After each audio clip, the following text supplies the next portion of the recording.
In the Life sets the record straight. In news... How did this ringer get into the White House press corps? Media... And no matter what they cook up, what egg they lay behind bars, it's not going to change the facts. And the animated world of politics. I'd like Margaret Spellings to look me in the eye and look at my children and tell me how I do harm to America. All this and me on the Pride edition of In the Life.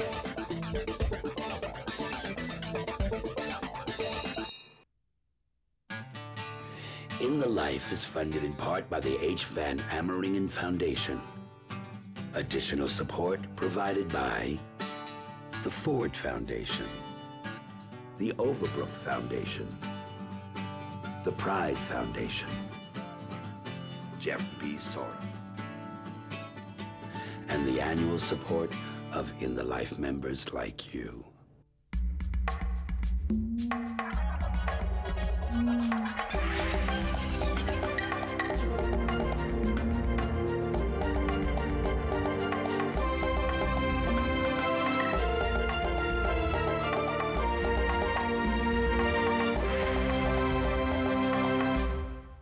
Welcome to In the Life. I'm Janeane Garofalo. There's much division over social issues that directly affect the LGBT community, and many believe the time has come for an honest dialogue. The mission of In the Life is to tell the personal stories of LGBT people whose contributions can be felt, seen, and heard in almost every facet of our culture. And we, along with many of you, often wonder why these stories aren't more well depicted in mainstream America. Tonight, in Setting the Record Straight, we examined the cultural bias facing the LGBT community in today's American media and the potential political fallout of representation, whether it is sensationalized or non-existent. Before we begin, a few messages from In the Life's voicemail. Going to the first message. Hi, I have to tell you, we don't hate you. We hate the sin. I was very upset watching that program In the Life. To go back to the family between one man and one woman. They need to stay out of the church. You guys are going to go to hell. I have a right to discriminate, and I will. Gays and lesbians have often been portrayed as a dangerous influence on America's children. Recently, one animated bunny's visit to Vermont garnered tremendous attention from Washington and was pulled from national PBS distribution before it even aired. The couple and their 3 children who appeared in the Sugar Time episode of Postcards from Buster are still trying to figure out why.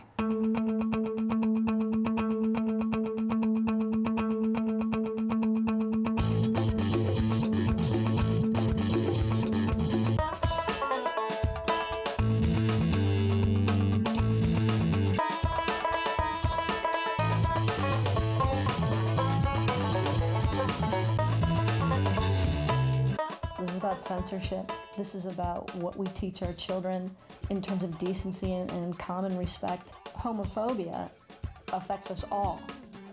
The Department of Education funds Ready to Learn, which helps fund children's programs on PBS. Cartoon characters like Buster the Rabbit and SpongeBob SquarePants are being attacked for teaching kids basic messages about tolerance, acceptance, and diversity. I think it's fear of difference.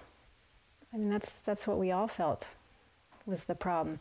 Sugar Time is one of 40 episodes in the series Postcards from Buster. Sugar Time was an episode where Buster, as he is wont to do in every episode, travels to meet a new family in a new location where we learn about that corner of the world. Hey, Buster, hey, where you up to? Sugar Time. I was working on a national project called America 24/7. And one of the photos that ran in this book was of a lesbian couple and their child. WGBH in Boston saw the picture, and they wanted to do a segment on lesbians and or two-mom family. And they called me and asked me if I could introduce them to some families. Long story short, they ended up choosing our family and my daughter Emma. In this case, he was going to Vermont during sugaring season when they get the maple sap from the trees. Hi, Buster. I'm Gillian. Hi, Gillian. Hi, you want to come on in? Buster. Hi, Karen. Nice to meet you. Bo? Hi. Good to see you. You too. Oh, Buster, look at you. You look just like your mom. You have to meet my kids. My name's David. I'm Emma. And my name's James. These aren't people that we cast into these roles. These are real families that Buster goes and visits. And we're grateful to these families for opening their homes to us and showing us the communities they live in. So Gillian's your mom too? She's my stepmom. Boy, that's a lot of moms. Yep, this is Mom and Gillian right here. That's a nice picture. This is one of my favorite We pictures. were very proud to be associated with that kind of production.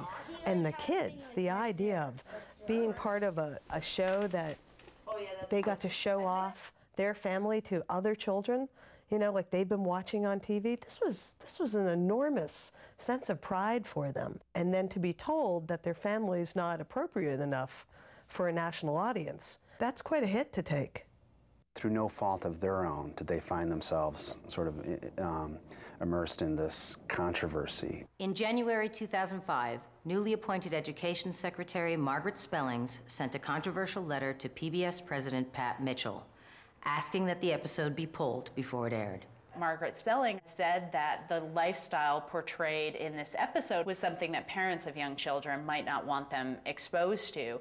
And we really were appalled, especially when we learned the purpose of this video is to have children across the country learn about different cultures within the U.S. and also learn about language. The letter also stated that the idea of using public funding for this kind of content was inappropriate. And Spelling's final statement? You can be assured that in the future, the department will be more clear as to its expectations for any future programming that it funds. Has many concerned over the independence of public television. Let me say a few words about this department. One of the first things you notice is that there is no ivory tower. We're horrified when we see governments in charge of all the message and media that comes out to the public. And yet, that's exactly what she's saying she needs to do. And she locked that ivory tower up solid because nowhere else would we accept this. The funding may only be renewed under conditions that they're going to have to agree. I mean, this is a huge question for PBS in general. Forget all the other issues. Who is funding public television? When you look at the original mandate, the Carnegie mandate for the Corporation for Public Broadcasting, it states that the corporation will serve underserved populations and provide a voice to people who don't have it otherwise. Obviously, Margaret Spellings has made that clear that we don't have a voice. You know, so if she's going to control the content of the one place where we're able to be heard and seen, what's left? What's left? Buster has actually visited the Mormons in Utah, he's visited Pentecostal Christians, he's visited Orthodox Jews. All of those segments of the population were fine, except gays and lesbians. I can't speculate as to the timing or the why of it. You know, I can say that we've never received a letter from a cabinet secretary before about a particular program, anyway. Every day I hear Margaret Spellings say that parents wouldn't want to be exposed to us. And it's crushing because we know that they go to school every day and are exposed to it. We know that all the children that see us pick our kids up from school are exposed to it, and that there are millions of us all over the country that are being seen. So, like it or not, they're being exposed to it. So why can't they be exposed to it pleasantly, you know, with a kind grace about it? They're giving license to everyone else in this country to bully and be prejudiced and make gays and lesbians feel like they don't belong. I pledge to run an open, honest, and accessible department, one that operates with integrity at all levels. In the Life contacted Secretary Spellings to ask for an explanation of the letter. After originally agreeing to do the interview, her office retracted on behalf of not only Secretary Spellings, but the entire Department of Education. She's gone into hiding. Now, Pat Mitchell, on the other hand, then wrote us a letter. It was a bona fide apology. Dear Karen and Gillian, I want to let you know personally how much I regret the effects that PBS's decision not to distribute the Sugar Time episode of Postcards from Buster must have had on you and your family. She was completely sorry that this had affected us personally as a family and what this had done to our lives. However, she said, we are still clear that we made the responsible decision. My responsibility as the CEO of PBS ultimately lies with the PBS stations and the very divergent communities across the country that they serve. Those stations have told us that they want PBS children's programming to be sharply focused on educational objectives and free from the type of controversy that we readily embrace and pursue in our adult programming.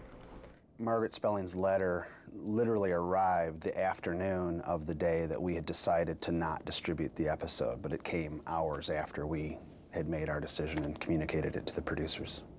The producers called us from WGBH. They were great. They said, listen, we want you to know what's going on. And the Boston Globe had broke the story the day before, saying that they had postponed the airing date so that the PBS affiliates could have a little bit more time to evaluate the tape. The next day came the next phone call saying they're not going to run it, but we're still going to send it out to anyone who will run it. It became clear, though, as we saw the cut come in and then the controversy start to surround it, that this episode that wasn't about an exploration of different family structures, it was about Vermont and sugar time, it was getting in the way. It was just obscuring what the actual point of the episode was, and it just seemed like there was nothing we could do to avoid that. Well, the issue is it's not focusing on their daughter. The issue is, again, this is a mature theme for children in preschool. We are sexualizing our children at a very early age. Why do children that are in preschool need to know about homosexuality? This is where we went with our conversation on Good Morning America. This is, immediately everybody's talking about the sex act.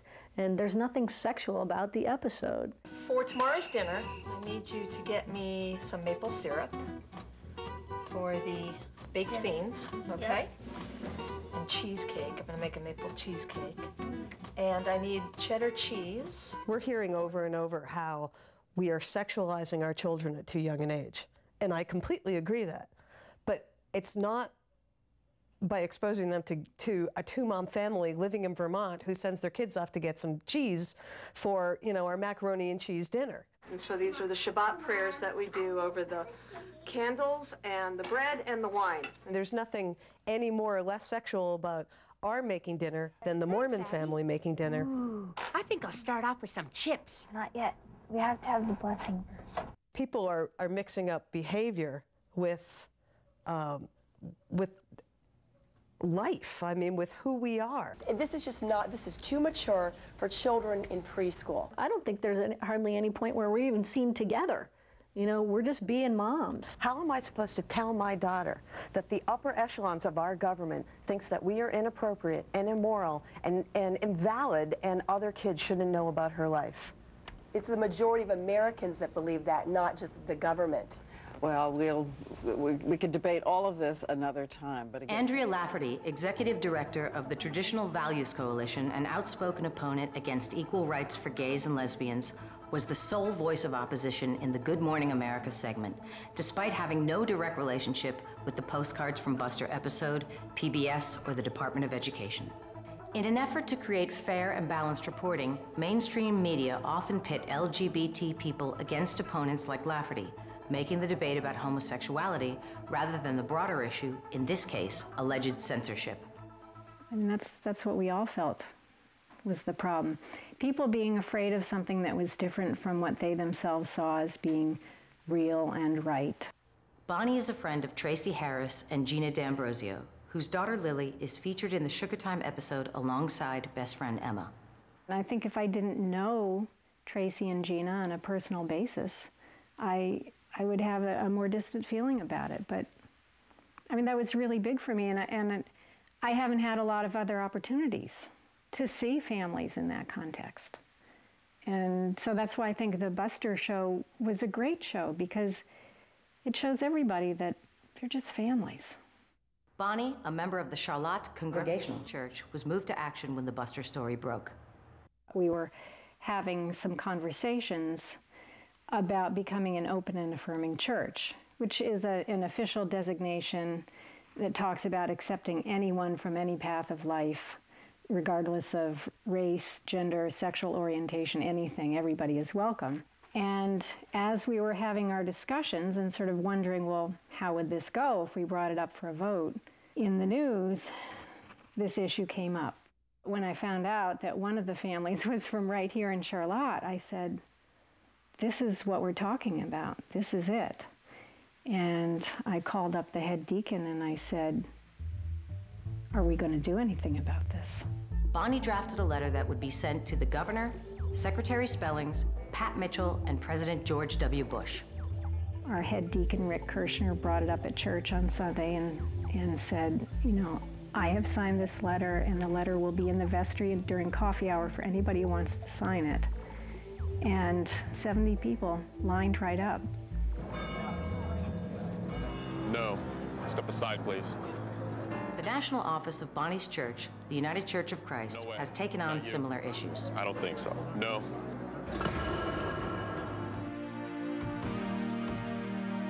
When we heard about the rejection of the UCC ads, we actually contacted Standards and Practices and Corporate Communications at both CBS and NBC, calling on them to clarify their statements. The United Church of Christ. No matter who you are or where you are on life's journey, you're welcome here. When you look at CBS, who rejected the UCC ad, they actually wrote back and said that because the president had introduced the federal marriage amendment, the anti-gay piece of legislation that was defining marriage as between a man and a woman, because that had been introduced, they couldn't run the ad.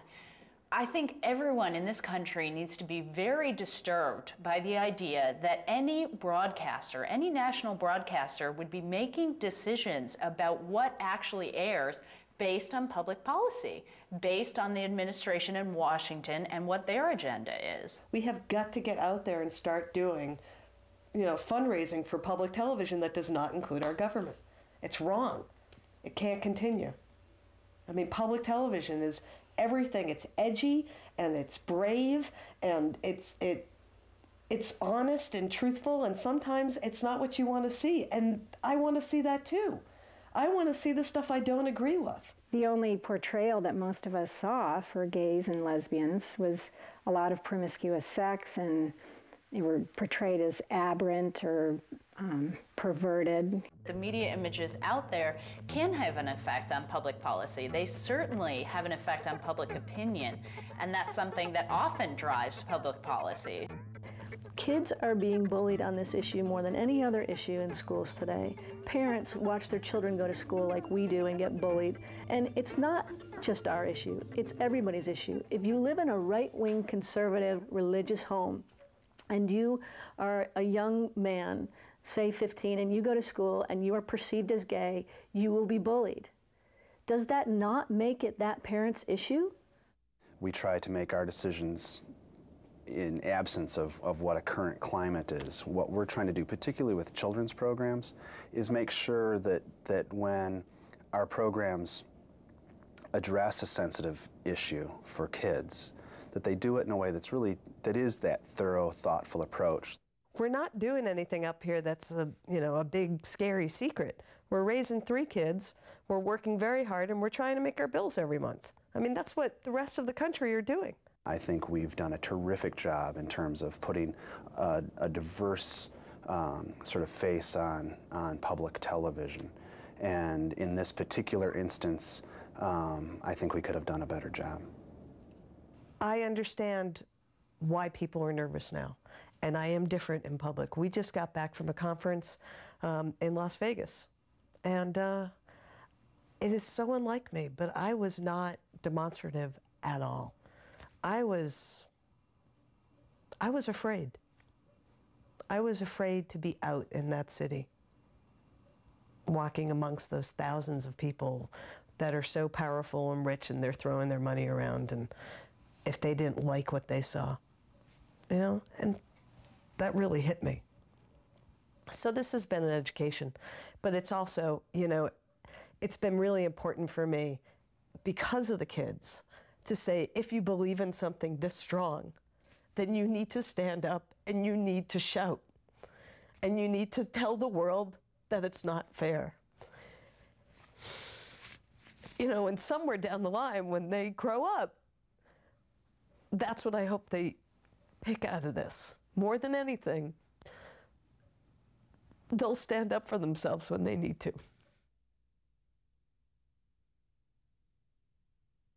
When I was growing up in high school, I was pretty shut down.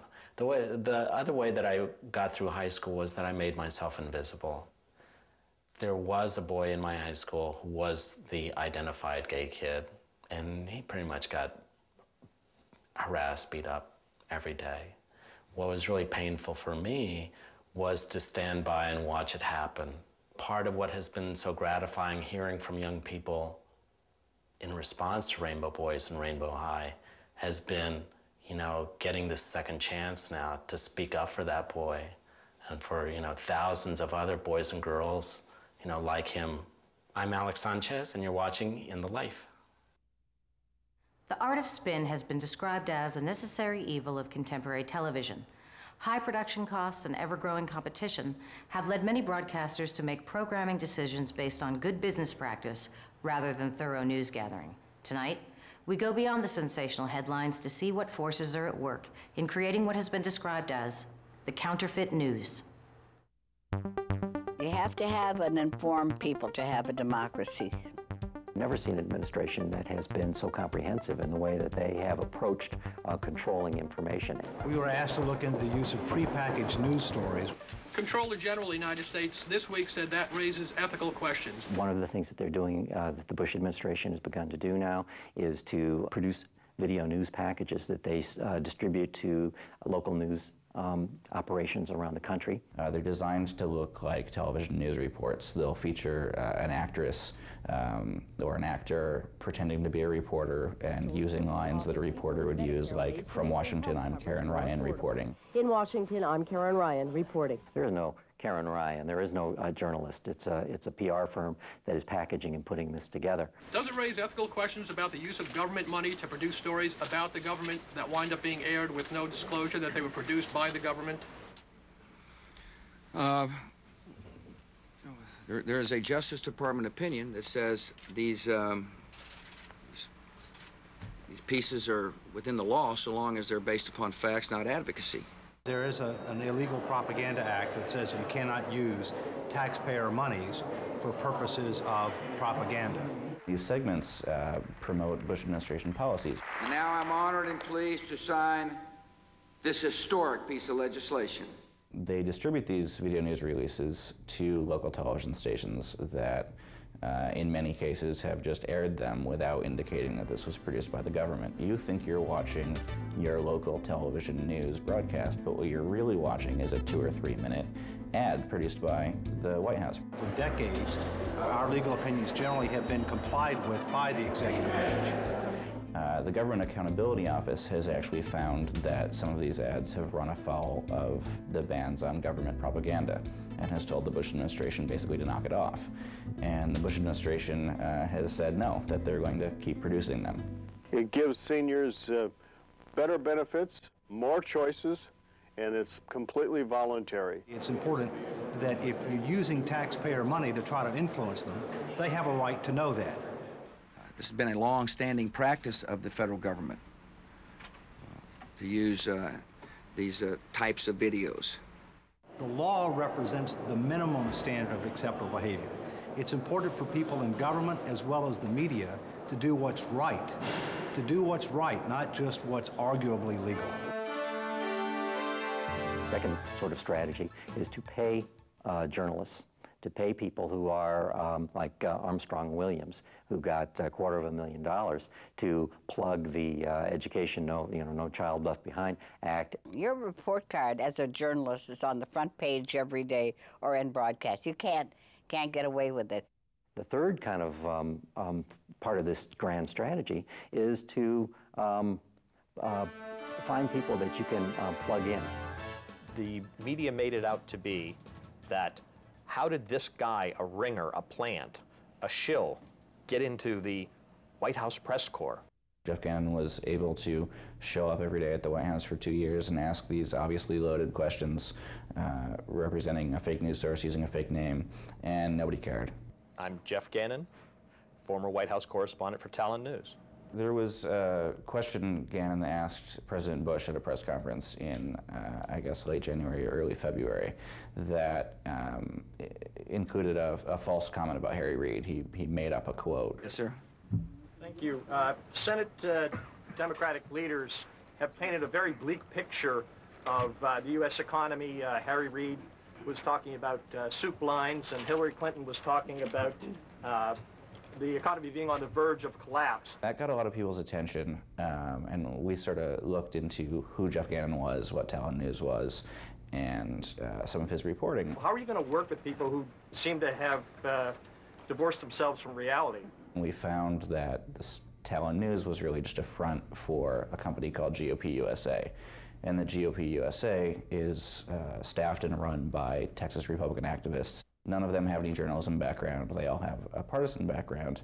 And the more we looked at it, the more we found that there was just no reason to consider them a news organization. I had been a regular participant at the daily briefings with Ari Fleischer to start with, and then Scott McClellan, and I usually got a question, and not always. But this was the first opportunity that I ever had for the President of the United States to point to me. Helen Thomas was a person who, for years, traditionally was the first to ask a question in the news conferences, and they did away with that tradition because they felt that she would be critical. They definitely have sanitized the list of who we should call on, and I'm not on the list, and because they know I'm going to be asked a tough question. Bush so very rarely takes questions in a live formal setting from reporters that to have some of that wasted by this fake reporter from a fake news organization asking a fake question was a real missed opportunity. You have one chance in the barrel with the president. He should be asked the questions, not his spokesperson, but the president himself. I'm a conservative. I'm an independent conservative journalist, and that seems to be a concept that's foreign to some of these people out there. A lot of people wanted to change the discussion from Jeff Gannon's lack of credentials as a journalist, his employer's obvious partisan affiliations, to his other activities. We'll get to the journalism here in a moment, but ultimately, is it not relevant here? Is the most relevant thing not the fact that somebody in the government decided that a guy apparently using an alias who may have also run a website called hotmilitarystud.com would be allowed into the White House every day? None of these things have anything to do with journalism, and no one should be subjected to that kind of treatment. The whole point of this thing was to chase me from the White House press corps. A lot of his defenders, I think, are doing that to try to head off this discussion of the broader issue of the White House's and the conservative movement's manipulation of the media. And if they can pretend that the Jeff Gannon incident was about his sexuality or about the fact that he's a conservative in the briefing room, then they don't have to have that discussion. The gay and lesbian community are beginning to take a leadership role with regard to questioning some of the larger issues. Not that the gay and lesbian issues aren't large, but they are in fact representative of much larger concerns that are going on about the ways that lots of people are being marginalized in this country. Nobody really asked, why is this guy here? What does this mean? Is he an isolated example? Are there other examples of, the White House using fake news, basically? What's happened to me raises questions, though, that need to be talked about. Who is a journalist? What are the qualifications to be a journalist? What is a legitimate news service? When is a little bias too much bias? And who's going to make those decisions? Push for the truth, wherever it leads us. That should be the holy grail of journalism, really. If there isn't a great deal of outrage among the American people about the fact that what they're seeing on their evening news every night is may or may not be government propaganda and they have no way of knowing, then nobody's going to stop. The Bush administration won't stop doing it. Congress won't make them stop. Local television stations won't stop running these prepackaged news reports because it's easy for them. So that's the biggest fear that I have, and the scariest part of all this is that there may not be sufficient outrage out there to make them stop. I was sued 2 years ago by a magazine company. It was a huge German conglomerate. They were allowed to call Kelly, my spouse, into a deposition for 4 days in a row, for 12 hours a day, and have her answer questions and make her cry in order to try to force me to settle.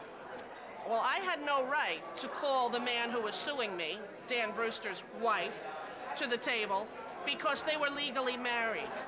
If they didn't feel that there was a public perception of weakness because I had come out as a lesbian, if they didn't see that as a vulnerability, I don't think they ever would have filed suit. I'm Rosie O'Donnell, and you're watching In the Life. His face has been broadcast around the world as the poster child for hate crimes legislation. His story had all the elements: the small Midwestern town, the brutal beating, the agonizing 5 days until his death, and of course, the arrest of the men responsible. Matthew Shepard was a great news story that galvanized a nation and sparked a national conversation about hate. Tonight, we explore how nearly 7 years later, his story is still igniting debate.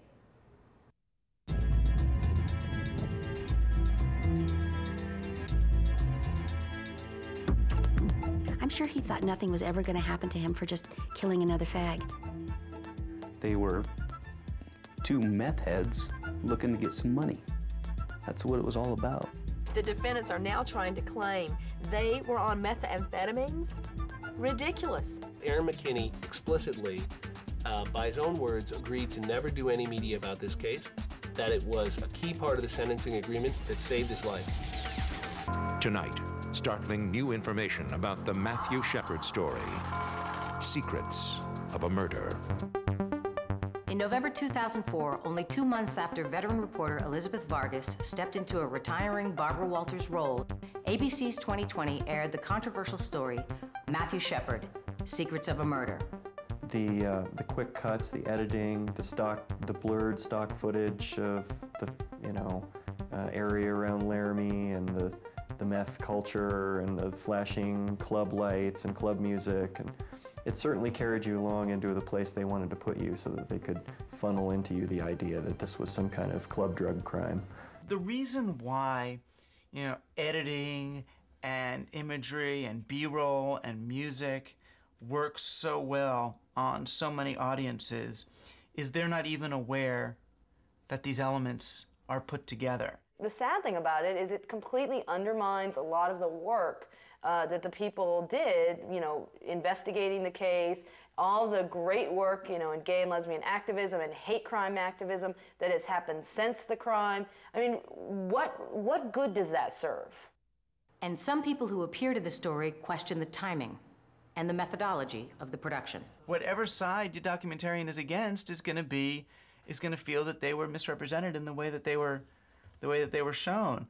Yes, I am a grieving mother, but that's not my role right now. I'm trying to advance the gay cause, and to reduce me to that just was infuriating. When enough people feel that they've been really mishandled, then yeah, there's obviously something suspect. The problem with the 2020 piece is that it's not rooted in the facts as we know them. I've never seen the amount of physical evidence in a case as there was in this particular case. They were so dedicated to getting this case exactly right because you couldn't afford not to get it right.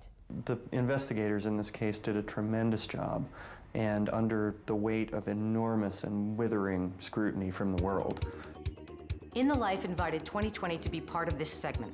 After declining an on-camera interview, ABC Vice President of Media Relations, Jeffrey Schneider, agreed to answer our questions via email.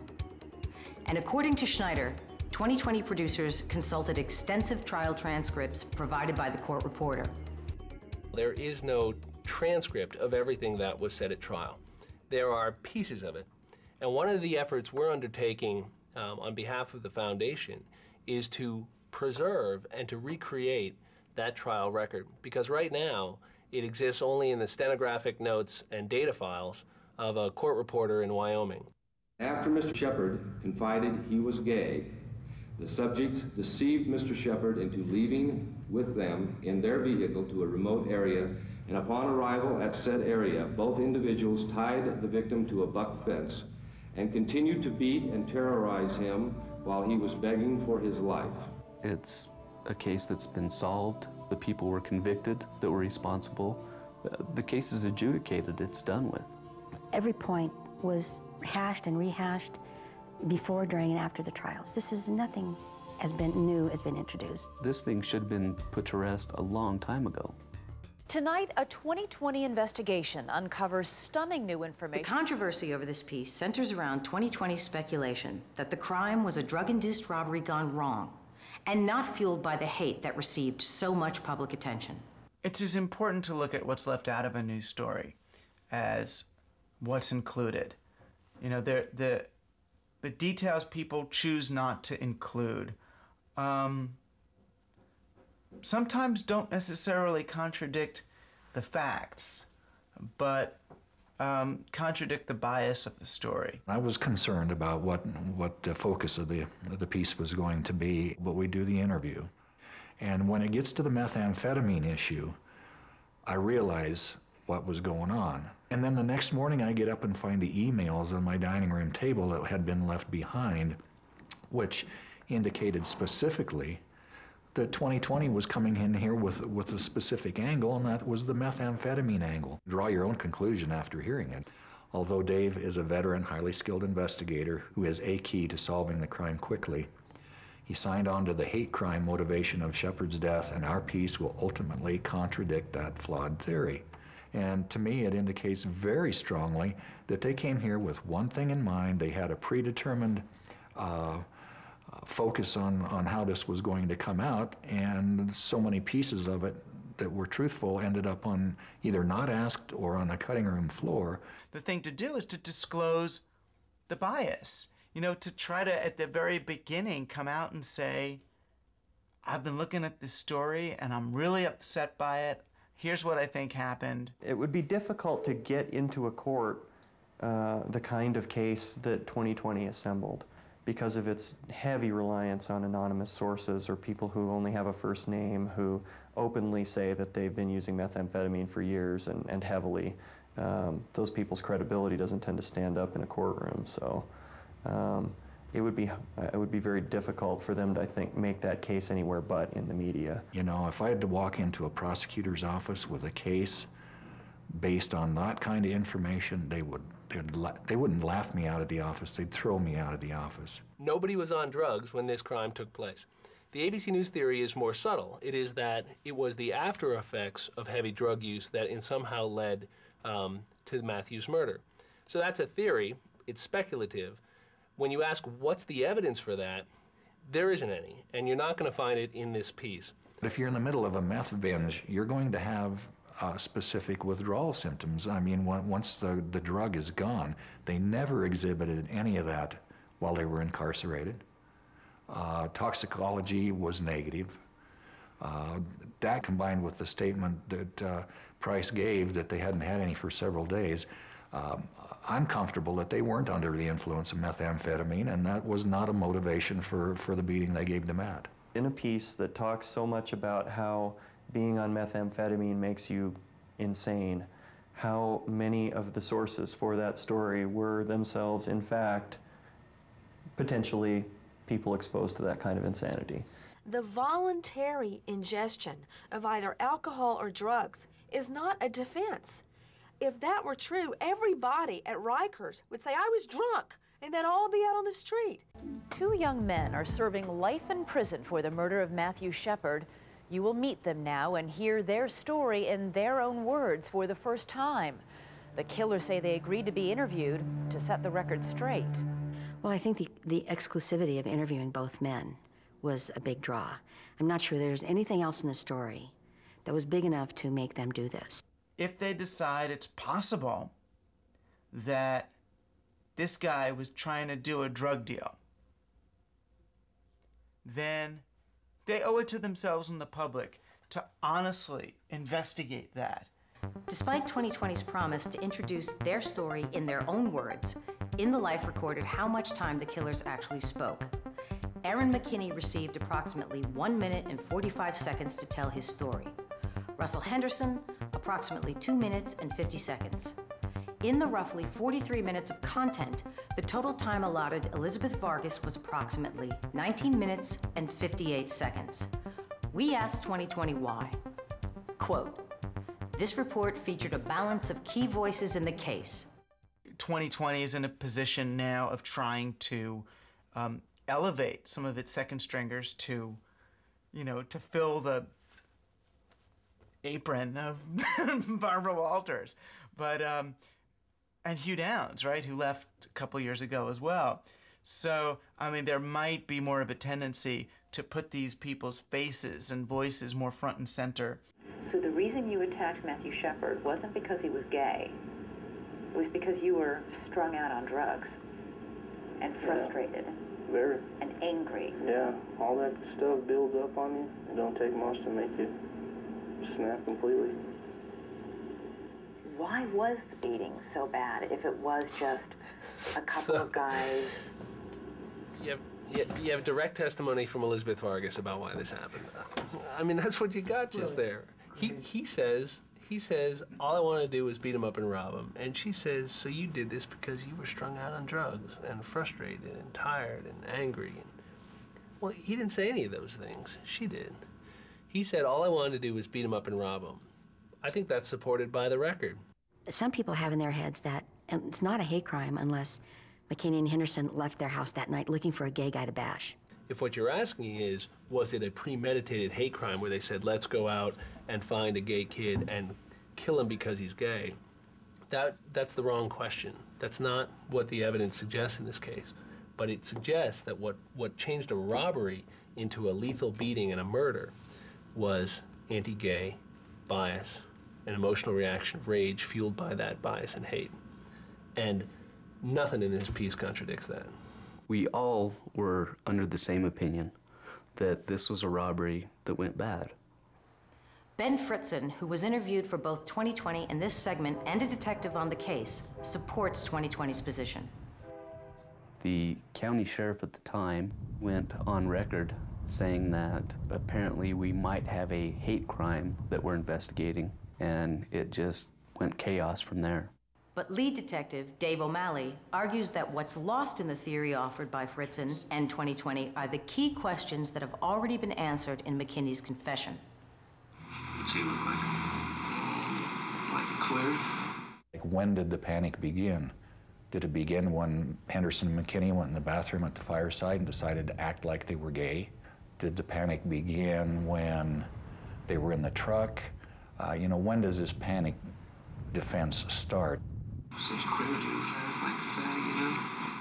Aaron McKinney says in his confession, he put his hand on my leg. And he started to grab on my leg and grab my genitals.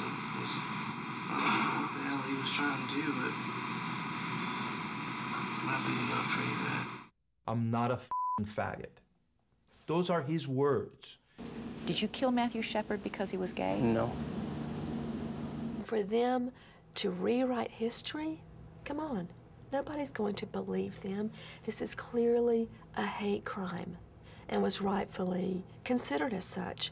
And no matter what they cook up, what egg they lay behind bars, it's not going to change the facts. Someone to hell! That's God's anger! Now we wouldn't be here! In order to write the Laramie Project, we spent a little over a year in Laramie, going in and out, conducting interviews.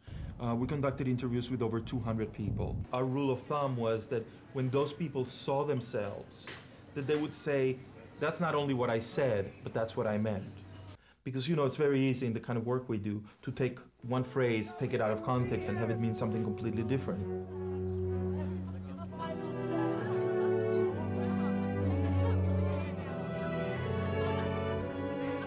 We knew he didn't deliver any of the blows, but he was complicit in everything that happened. He did nothing to stop it, and according to the law, that makes him just as guilty.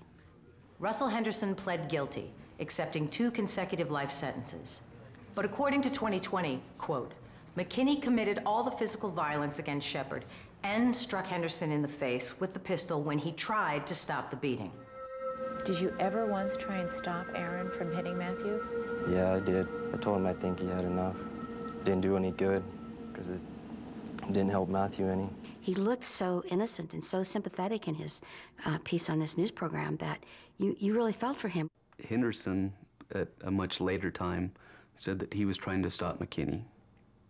But when I went to the autopsy of Matthew Shepard, one of the things I photographed were a series of bruises on his arms, his upper arms, which was very indicative of somebody holding him from behind. And I think one of the hits that McKinney did on Shepard bounced off and hit Henderson in the face.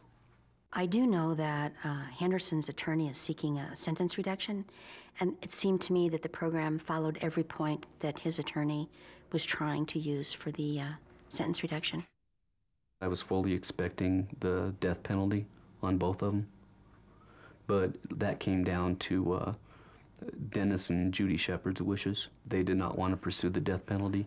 Aaron McKinney explicitly, by his own words, agreed to never do any media about this case, that it was a key part of the sentencing agreement that saved his life. They didn't mention the agreement ever. They basically broke the law. They enabled McKinney to do it. So, you know, of course they're not going to mention that they've done this horrible thing. I think it's a grave, grave mistake to ever bargain away maximum sentence under the law. If that case would have gone to the jury, McKinney would be dead now. I knew from the very day that they made that agreement that it would not hold up. I'm only concerned with that they don't speak to the press. I don't have any control over Henderson, but I thought I had control over McKinney. You don't want to wake up and see them on Good Morning America espousing more lies. Well, guess what? That's exactly what happened. 2020 responded. McKinney was willing to tell us his story, and as journalists trying to shed more light on this story, it's our job to report that information. People are thinking this is not an issue anymore. It's a huge issue. It's bigger now than before. Prior to this case, faggot came off my tongue as easy as I love you did to my kids. I didn't think about it. The absolute ignorance and borderline hatred that our national leaders have towards this issue is like, it's absolutely astounds me now to think that I was on that side of the fence. When your country's leader is telling you that being gay is wrong in his statements about the Federal Marriage Amendment, he's basically telling you that you have no rights, that you're not equal to, you're less than. Attitudes overall just take a dive. I mean, not just in the community, but their family and friends as well. What is the message that we're putting out there? And, you know, where is our commitment to this egalitarian society? During the ramp up to the marriage debates, the president using his bully pulpit to actually call for a constitutional amendment to codify discrimination against this community, anti-LGBT violence rose 26% in those last 6 months. That's dramatic, and we haven't seen anything like that, and hadn't seen anything like that in quite some time. Matthew Shepard's murder fueled the national conversation around hate crimes legislation. Ironically, this case was never actually tried as a hate crime. Wyoming still has no hate crime legislation. We have legislation that protects our animals, but not our people.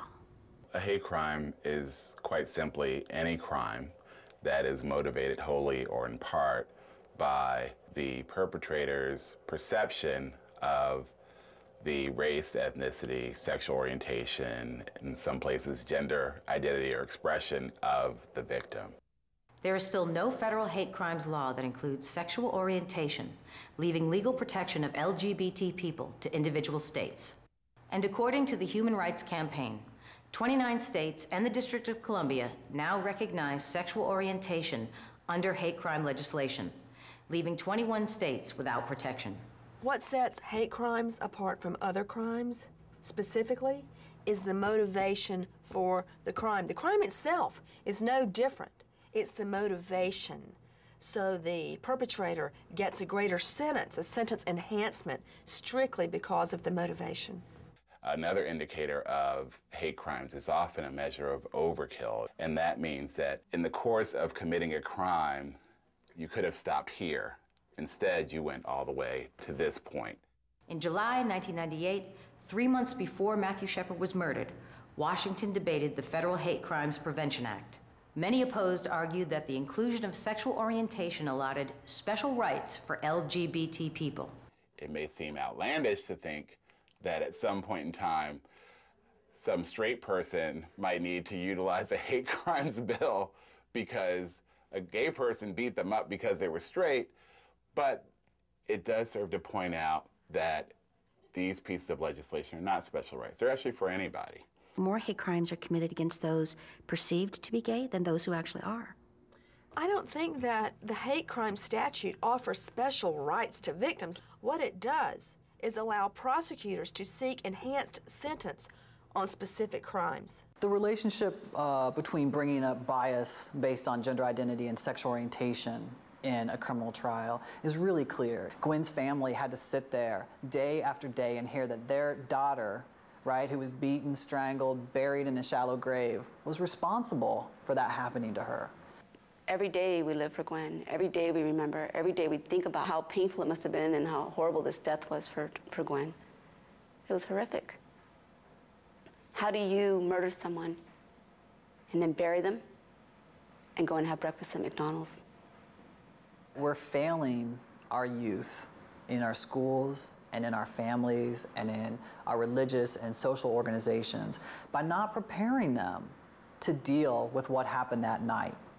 I found it insulting to be subjected to the gay panic defense. It indicates a complete lack of respect for the ability of a judge, a jury, prosecutors, the public at large, to see what is plainly obvious about the crime. The 2020 piece briefly addressed the gay panic defense, and they indicated that that had been concocted after Aaron had been appointed an attorney, but Aaron brought that out on his own volition during the initial interview before he had consulted an attorney.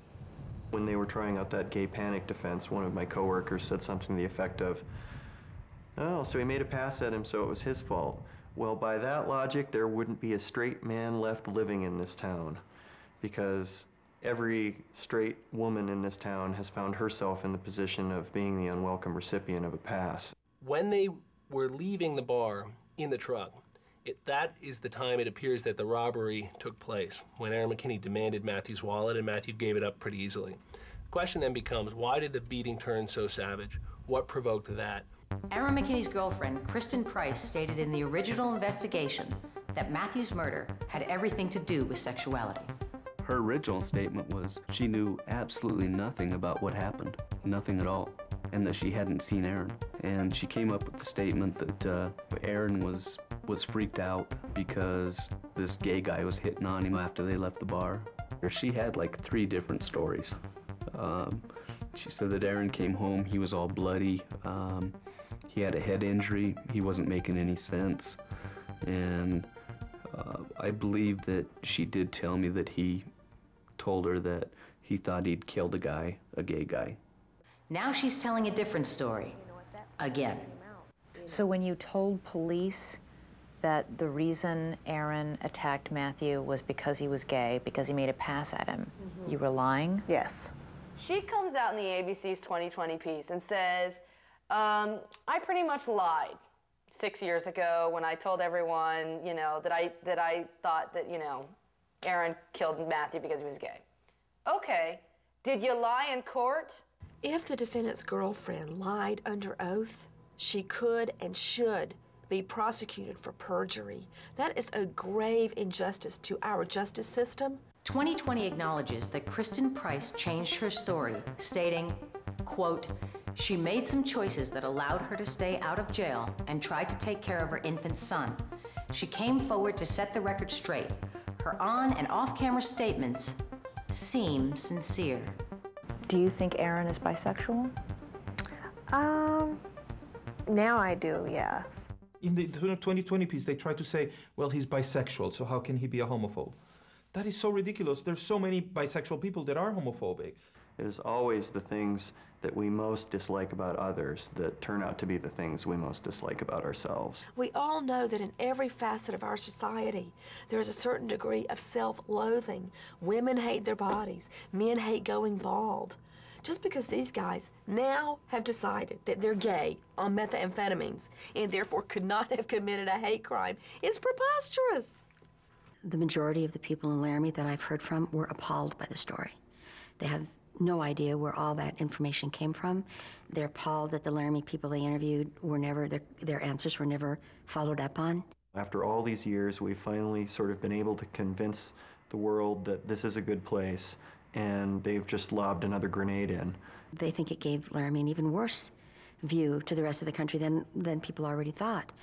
I'd have to agree with that. It was very unflattering to Laramie. I think that we live in a very savvy culture right now, and we can very easily detect bad journalism. And when something is not supported by facts, or is not supported by witnesses, or by sources that we deem trustworthy, then we don't believe it. There's room for reporters to make mistakes. There's room for misjudgments to take place. I'm completely understanding of that, having been involved in more than one of them. Where I draw the line is being misleading or trying to shoehorn evidence into a predetermined theory of the case. And that's the line I think that was crossed at least once or twice in that 2020 report. Smart journalism is about making your stories engaging while telling the truth at the same time. And that can still be done. You can still go and find out, well, why is it that there are all these people trying to say this is a drug story instead of a gay story? Who's saying it and why? And how do we evaluate that? And why would that happen in America now? And that story can be investigated and told without the moral conclusion that you set out with, if you're open-minded enough to tell the story that's actually happening. I'm Janeane Garofalo. From all of us at In the Life, thanks for watching, and we'll see you next month.